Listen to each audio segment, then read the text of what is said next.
தொடர்ந்து சற்று முன் கிடைத்த முக்கிய செய்தி ஒன்றை பார்க்கலாம்.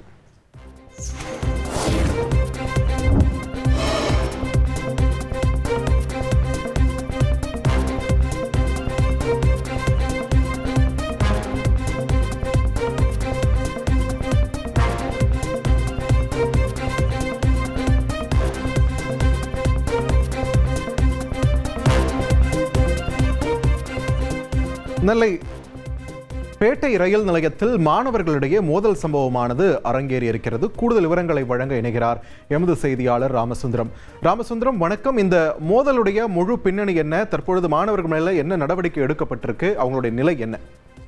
நெல்லை பேட்டை பகுதியில அரசு ஐடிஐ ஒன்று செயல்பட்டு வருகிறது. இதில் நூற்றுக்கணக்கான மாணவர்கள் படித்து வருகிறார்கள். அந்த ஐடிஐக்கு எதிர்ப்புறமாக பேட்டை ரயில் நிலையமும் அமைந்திருக்கிறது. இன்றைய தினம் மதிய வேளையில மாணவர்கள் அங்கு கூடி ஒருவருக்கு ஒருவர் சண்டையிட்டுக் கொண்டதாக காவல்துறைக்கு தகவல் கிடைத்ததை அடுத்து சம்பவ இடத்திற்கு சென்றிருக்கிறார்கள். அது வைத்தி ஒரு பிளாட் வாங்கணுமா இல்ல ஒரு பிளாட் வாங்கணுமான்னு ஒரே கன்ஃபியூஷன். ஒரு ரியல் எஸ்டேட் எக்ஸ்பர்ட் கிட்ட பேசு. எப்படி? பாஸ்வாலா பி தி பாஸ். அப்போது 15க்கும் மேற்பட்ட மாணவர்கள் ஒன்று சேர்ந்து ஒரு மாணவனை கல் மற்றும் பெல்ட் ஆகியவைகளால் தாக்கியிருக்கிறதாக தெரிய வந்தது. இதுல மாணவன் காயம் ஏற்பட்டிருந்தது. உடனடியாக போலீசார் அங்கிருந்த மாணவர்களை பிடிக்க நிறுத்தியது போல அவர்கள் அனைவரும் அங்கிருந்து ஓடிவிட்டார்கள். உடனடியாக அந்த மாணவனை மீட்டு நெல்லை அரசு மருத்துவக் கல்லூரி மருத்துவமனையில் சிகிச்சைக்காக அனுமதித்திருக்கிறார்கள்.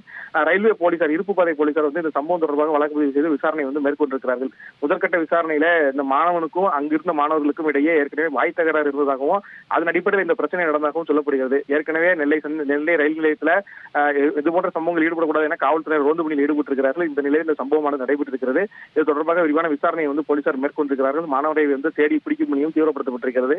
தொடர்ந்து நெல்லை மாவட்டத்தில் மாணவர்கள் ஒருவருக்கு ஒருவர் தாக்கிக் கொள்ளும் சம்பவம் தொடர்ந்து நடைபெற்று வருவது ஒரு பெரும் கவலையை ஏற்படுத்தியிருப்பதாக மக்கள் தெரிவித்திருக்கிறார்கள். நன்றி ராமசுந்தரம், உங்களுடைய விரிவான தகவல்களுக்கு.